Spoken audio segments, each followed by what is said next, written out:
2026 বিশ্বকাপে আর্জেন্টিনা নিব। কিভাবে নিব, কি কারণে নিতে পারে? আর্জেন্টিনা পুরানো 7জন প্লেয়ারকে বাতিল করা হয়েছে, যারা বিশ্বকাপ জয় তাদের 7জন প্লেয়ারকে বাতিল করা হয়েছে এবং তরুণ কয়েকটা প্লেয়ার টানা হয়েছে। এবং আর্জেন্টিনা খুব ভয়ঙ্কর পরিকল্পনা করে রেখেছে 2026 বিশ্বকাপ খেলার জন্য।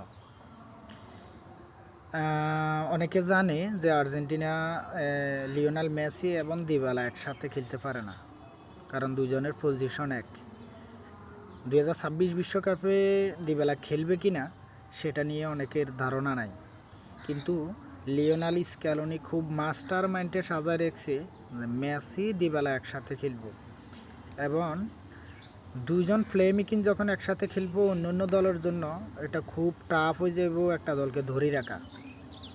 স্ট্রাইকার তো আছে, যারা বিশ্বকাপ জিতেছে, যারা বিশ্বকাপ দেখছেন, ফলো করছেন, তারা জানেন যে আর্জেন্টিনার স্ট্রাইকার, তরুণ স্ট্রাইকাররা কেমন খেলে এবং কিভাবে বিশ্বকাপটা আনছে। তারা কিন্তু আছে।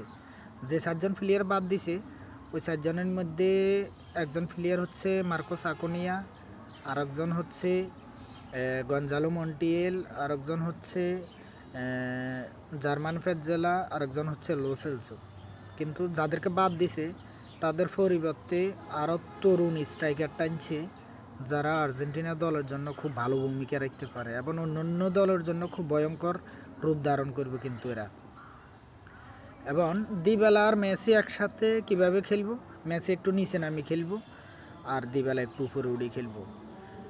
দুইটা প্লেমেকিং, দুইটা স্টার প্লেয়ার যখন এক দল থেকে খেলবো তখন অন্য দলের জন্য এটা খুব ভয়ঙ্কর টিম হইতে পারে। এবং লিওনেল স্ক্যালোনি সেই মাস্টার মাইন্ড সাজা রেখেছে 2026 বিশ্বকাপটা জিতানোর জন্য, খুব মাস্টার মাইন্ড হিসাব করে রেখেছে যাতে 2026 বিশ্বকাপটা আর্জেন্টিনা জয় করতে পারে। এবং যাদেরকে বাদ দিছে তারাও আর্জেন্টিনার জন্য আমি মনে করি নতুন প্লেয়ার টানাটা আর্জেন্টিনার জন্য এটা ভালো অপশন। এবং যাদেরকে টানছে তারা আর্জেন্টিনার দলের জন্য খুব ভালো ভূমিকা রাখবো।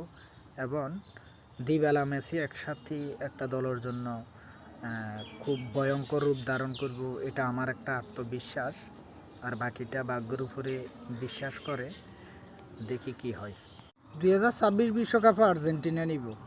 কিভাবে নিব, কি কারণে নিতে পারে? আর্জেন্টিনা পুরানো 7জন প্লেয়ারকে বাতিল করা হয়েছে, যারা বিশ্বকাপ জয় তাদের 7জন প্লেয়ার